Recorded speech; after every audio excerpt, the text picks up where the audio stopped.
Hey, welcome back into Eye on Agriculture. I'm Brityne Rucker. It's being called the One Big Beautiful Bill, a sweeping piece of legislation with big promises for rural America. But what's actually inside and how will it affect Kansas farmers and ranchers? To help break this down, we're joined now with Roger McEowen, professor of agricultural law and taxation at Washburn University. Roger, what's exactly in this bill that directly affects farmers and ranchers? Well, good to be with you, Britain. The legislation would prevent a huge tax increase across the board from starting in 2026, but particularly on the lower to middle income taxpayer. And it restores bonus depreciation to 100% retroactive back to the beginning of this year, which is instrumental for many farming operations. And it increases the expense method depreciation amount, that right off the top deduction that you can take for depreciation purposes. So those are two huge business related developments. And in that same vein, it also retains the qualified business income deduction and increases it to 23%. Those are all big from a tax standpoint for farmers and ranchers. Now, Roger, how does this bill address key concerns in agriculture today?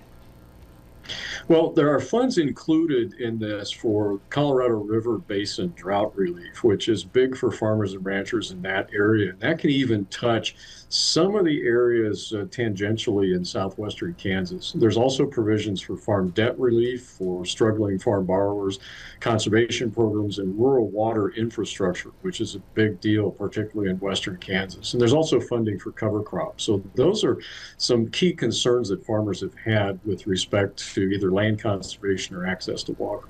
Now, you mentioned some programs. Any specific programs or funding changes in the bill that producers should be paying close attention to?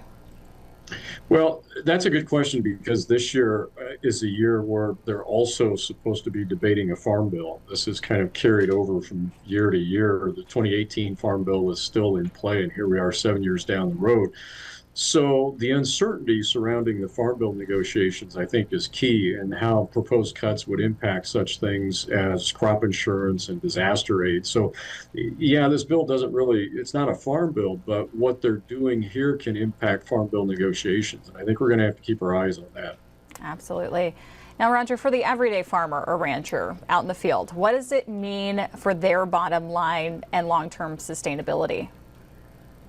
Well, bottom line, let me go back to the tax breaks. Retaining current tax policy and avoiding a huge tax hike for everybody, including farmers and ranchers, and adding in additional tax breaks, that's huge to the bottom line. And then you put in the other funding type things around that. But I think the tax provisions are the key drivers of this. Well, Roger, thanks so much for coming on the program as always. Everyone, stick around to Eye on Ag. We'll be back after the break.